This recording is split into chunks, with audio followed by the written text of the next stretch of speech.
Today we're going to talk about Sinners and the amazing film that it is. I was blown away in the movie theater, and I highly recommend watching this in a movie theater.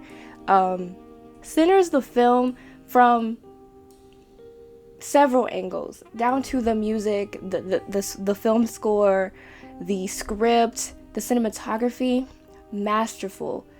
And let's just get into the story that is Sinners. First, I have to point out that Ryan Coogler had this film released on Easter weekend, on Good Friday, the day that Jesus died.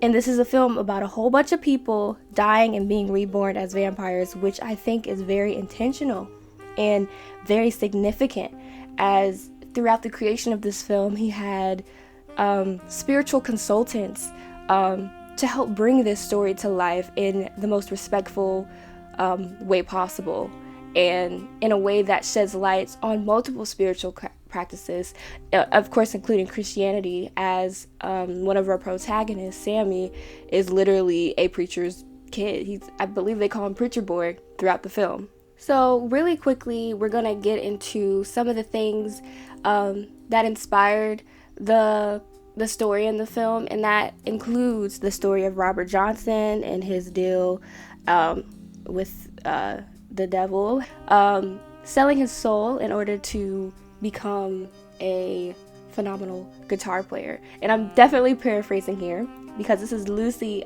if you watch the film Sinners, is loosely based on that tale, because the characters throughout the film, they're not exactly selling their soul. And there's talk of that. Creature is called hate. We have basically, I think, Annie, who was our spiritual consultant throughout the film, who gives us she helps guide us on this journey and how to deal with the vampires, explaining that vampirism, although is not the same thing as basically possession, but it's not okay because it denies people the access to reunite with their ancestors in death.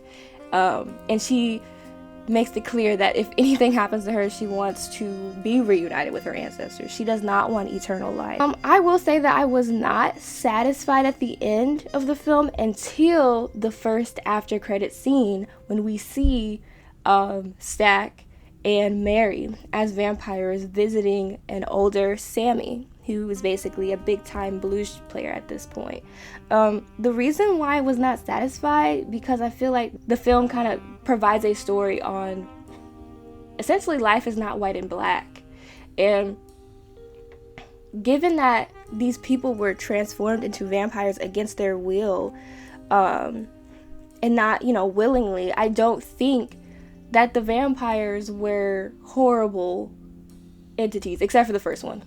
That the OG one, yeah, he was like evil to the core, like that, yeah. But I think that the film provides different choices for our characters. Is either vampirism, i.e. eternal life, death, being reunited with the elders and the ancestors, church, which I think in this film is representing how religiosity can sometimes feel like a cult in itself. And then there's a fourth option that Sammy explores, by choosing not to go back to church, and by choosing not to become a vampire, and choosing life instead of death, and choosing to hold on to his passion for music.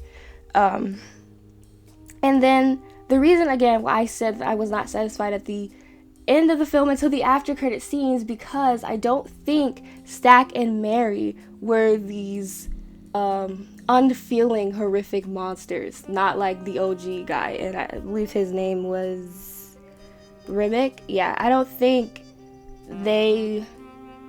although they were adopted into his cult mindset, the vampire Stack, made a promise to Smoke to leave Sammy alone his whole life, and he did that. And so these vampires were not completely soulless. They were just eternal, which is, in the film, is not a good thing. But we have movies like Twilight, The Vampire Diaries, Interview with the Vampire, the film and the movie, where I think mass media or the mass culture is very familiar with the concept of of vampires, and these vampires in this film are not much different.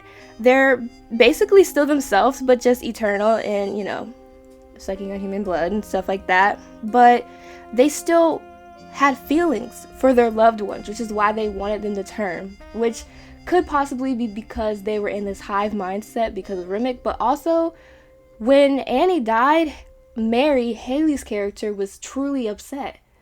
So I feel like they have a little bit more autonomy than the audience is led to believe in the beginning of the film, which is why I really like the after credit scene, kind of showing that yes, these vampires are horrific, monstrous creatures, but they have layers to them. They actually do care for the people that the people of their community still. Hence, Stack and Mary supporting Sammy throughout his entire musical career and choosing to leave him alone. So I think the film really highlights that there is no such thing as, white and black. All the characters are operating in this gray area, which I find very interesting. And then another message that I found relevant in the film is that what is there to be said when black people can consider or can find more freedom in eternal life, which seems like and sounds like a prison, than living a mortal life as a black person? I'm gonna let that sit and let that fester, because what is to be said when eternal life sounds more promising than mundane life as a black person on earth? Yeah, crazy. And then an overall theme that I think was very present in the film, again, as I mentioned before, these vampires were not much different from, our Twilight vampires, Vampire Diaries, Interview with the Vampire, but the vampires themselves weren't what was eerie about this film. It was rich with a spiritual omen for the black community to be careful about what you're willing to sacrifice.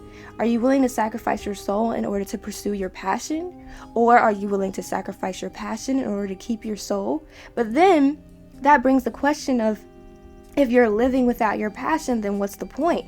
Hence Smoke making peace and being reunited with his ancestors when he took off his protection locket after all of his loved ones basically passed away. And Preacher Boy deciding not to turn into a vampire or to return to the church. He created a path of his own. He's operating in that gray area that I mentioned before, because nothing is black and white. So, yeah. Let me know what you think about Ryan Coogler's Sinners in the comments below. Thank you.